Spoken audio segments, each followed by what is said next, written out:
समय बेरोजगारी और महंगाई दो मुद्दे हैं, इस किस प्रकार से आप देख रहे हैं इसको? जी वही तो बहुत बड़ा मुद्दा है ही। हम लोग गांव में जा रहे हैं, उलाहना सुन रहे हैं कि उका दहने पर्चवा लीक हो जाते हैं। मतलब एकदम गांव की औरतें जो हैं उनको पता चल रहा है कि पर्चा 50-50 लाख जो है कैंडिडेट्स जा रहे हैं और उसमें भर्ती का पर्चा लीक हो जा रहा है।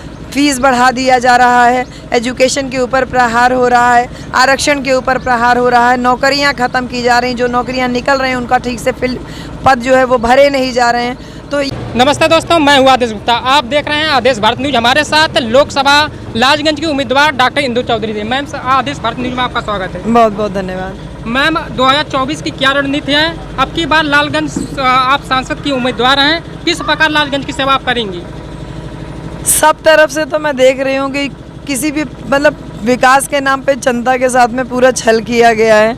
और पूरी पांचों विधानसभाओं में जो 2 विधानसभा हम लोग देख रहे हैं कि जहाँ पे सड़क जैसी बेसिक चीज़ें तक नहीं है, जैसे दीदारगंज और फूलपुर की अगर स्थितियाँ देखें तो स्पेशली दीदारगंज की, तो खाका तो कुछ बनाया हुआ है लेकिन विशेष जो है फोकस रहेगा कि जनता की जो मूलभूत समस्याएं हैं उनको पहले दूर किया जाए। और इसके साथ ही साथ लालगंज क्षेत्र में एक विश्वविद्यालय और एक चक्रपानपुर पीजीआई जैसा एक जो है मेडिकल कॉलेज जो है उसकी स्थापना की जाए।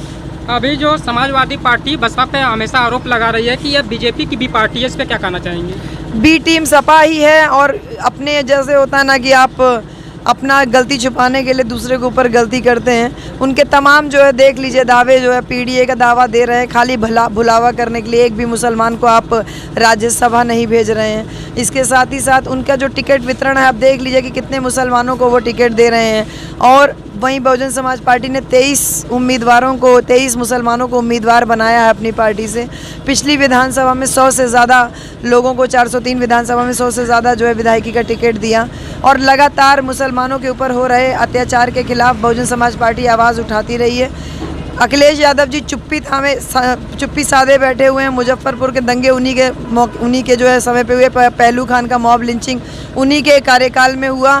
और वर्तमान में अभी मुख्तार अंसारी जी की जो डेथ हुई उसमें भी मुसलमानों के वोटों की ठेकेदारी करते फिरते हैं, लेकिन उनकी मौत पे एक भी ना तो ट्वीट आया ना तो कोई संवेदना व्यक्त की। वहीं बहन कुमारी मायावती जी ने तत्काल कहा कि उनकी जेल में हुई षड्यंत्रकारी मौत की निष्पक्ष जांच की जाए और दोषियों के खिलाफ कार्रवाई की जाए।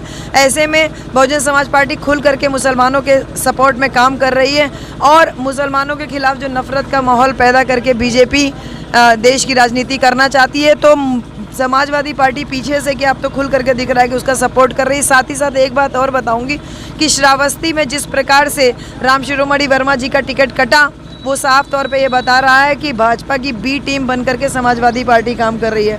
वहाँ के सिटिंग सांसद थे, बहुजन समाज पार्टी से समाजवादी पार्टी में गए टिकट के लिए, टिकट कंफर्म था और अचानक से उनका टिकट काट दिया जाता है। क्यों? क्योंकि वहाँ से बीजेपी का जो टिकट कैंडिडेट है उसको वो सपोर्ट करना चाहते हैं, जो कि मुलायम सिंह जी के कार्यकाल में वो उनके जो पिता थे वो बड़े अधिकारी के पद पे कार्यरत थे। तो अब तो जनता भी ये जान गई है कि बीजेपी की बी टीम के रूप में सिर्फ और सिर्फ समाजवादी पार्टी काम कर रही है। इस समय बेरोजगारी और महंगाई दो मुद्दे हैं, इस किस प्रकार से आप देख रहे हैं इसको? जी वही तो बहुत बड़ा मुद्दा है ही। हम लोग गांव में जा रहे हैं, उलाहना सुन रहे हैं कि उका दहने पर्चवा लीक हो जाते हैं। मतलब एकदम गांव की औरतें जो हैं उनको पता चल रहा है कि पर्चा 50-50 लाख जो है कैंडिडेट्स जा रहे हैं और उसमें भर्ती का पर्चा लीक हो जा रहा है, फीस बढ़ा दिया जा रहा है, एजुकेशन के ऊपर प्रहार हो रहा है, आरक्षण के ऊपर प्रहार हो रहा है, नौकरियां ख़त्म की जा रही, जो नौकरियां निकल रही हैं उनका ठीक से पद जो है वो भरे नहीं जा रहे हैं। तो ये बड़ा मुद्दा तो है ही और जनता त्राहिमाम कर रही है और 2024 में इसके आपको बहुत बदलाव वाले संकेत जो है चुनाव रिजल्ट में दिखाई देंगे।